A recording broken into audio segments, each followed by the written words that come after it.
Okey, hai, Assalamualaikum. Okay, syukur Alhamdulillah. Mira dapat tempahan batik seragam daripada SMK Putrajaya Selangor.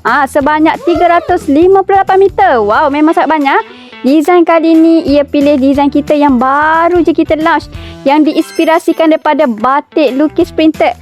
So, di tangan Mira ni adalah kod baby blue yang dipilih oleh SMK Putrajaya. So, yang ni cuba korang tengoklah secara dekat. Desain dia tu seperti batik yang baru lepas dicanting. Memang sangat unik dan memang sangat mewah. Yang ni kita menggunakan material Toyobo High Grade Premium.